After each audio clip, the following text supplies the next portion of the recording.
To toy with, think about, and experiment with. Teacher development programs are space for developing the artistry of teaching.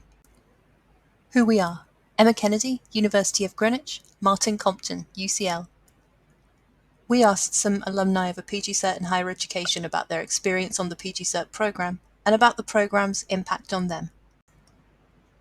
So what do we already know about teacher development programs in higher education?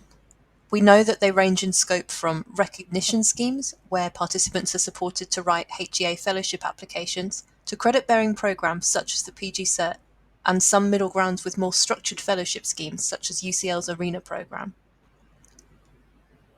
One important question we asked ourselves at the outset was whether and to what extent educational developers are power holders, to use Roxor and Martinson's 2017 phrase. What power dynamics are operating in this kind of program?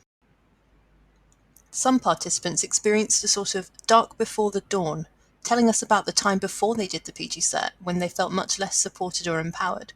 One said, "In my first year you end up just doing what they tell you to do." And for another, it was, "Here's the PowerPoint, you deliver the PowerPoint, if you don't pick it up, I've delivered it, it's your problem now." One participant was really keen to express how they realised that their own template as a teacher had come from their experience of observing teachers in school, so that was what they had to work with.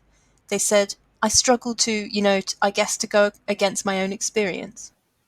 A sea change for participants, therefore, was gaining a toolkit of particular skills. For one, it was an understanding that not everything needs to be delivered in a particular way. As he put it, if you've only experienced PowerPoint bashing, then you tend to revert to PowerPoint bashing because that's what you know. This wasn't just a change in methods, but in mindset. For one participant, the PGCert gave me the confidence to stand in front of a group and say, "I don't know." Another said, "I don't feel like I have to be that figurehead of perfection." They became more secure in their academic identity.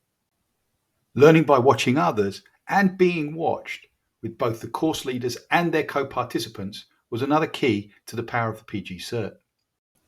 For some, being seen was powerful. One participant found the feedback from a trained educator key because they can look at it objectively without subject knowledge. So too was seeing others. For another, seeing other methods of delivery and experiencing them has maybe opened up my abilities to dabble in them a little bit. One participant praised the PGCert's culture of learning from one another as invaluable practice to embed into what we do and how we operate. And as academia is so individualistic and silent, it should be open. The PGCert changed their sense of what an academic is, as well as their own identity as an academic. Participants didn't just enjoy the experience of seeing other people teach that the PGCert gave them, they found it made them better at it. One said, if you have the vocabulary to actually interpret what that person is doing, then it's just easier to remember and understand it, and also translate it to something you intend to do. One key enabler of this was the space the PGCert provided as a credit-bearing program. For one participant, doing an application versus doing a course, it doesn't compare. Participants used the language of play to describe the program. Toy with, think about, experiment with. It opens up new ways of thinking. You do think about yourself differently, and explicitly connected this play to a change in identity. But this space to play, this positivity, this development also requires time to play. And this was lacking. The most common problem participants identified was that the institution mandating the PGCert did not allow them time in their workload to do it.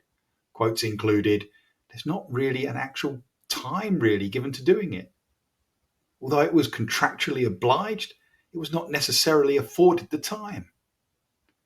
And the heartbreaking, due to my teaching timetable, I literally couldn't attend anything. So we end up with a contradiction. The PGCert offers lots of positive things: a toolkit of useful knowledge and skills, growth in a secure academic and teaching identity, and space to play and experiment, but with a level and time pressure that means many participants struggle to access these benefits. So what now?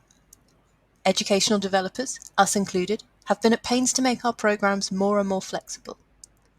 We record sessions, allow non-attendance, and generally accommodate staff who can't work around their timetables, because we want to be compassionate, not prescriptive. But is this flexibility enough? We'd like to suggest an additional tactic. As power holders in the university, educational developers have a responsibility to highlight the benefits of our programs, and to hold institutions to account where they make it harder for staff to access the programs, for example, by giving them excessive workloads. So that's where we'll leave you, to think about the responsibility that educational developers have, and why it's worth standing up for the time and space that should be afforded to staff so that they can develop the artistry of teaching.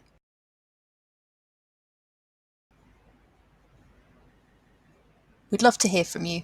You can email me at e.kennedy@greenwich.ac.uk, at emmak@eddev on Twitter, or you can email Martin at martin.compton@ucl.ac.uk, at mart_compton on Twitter.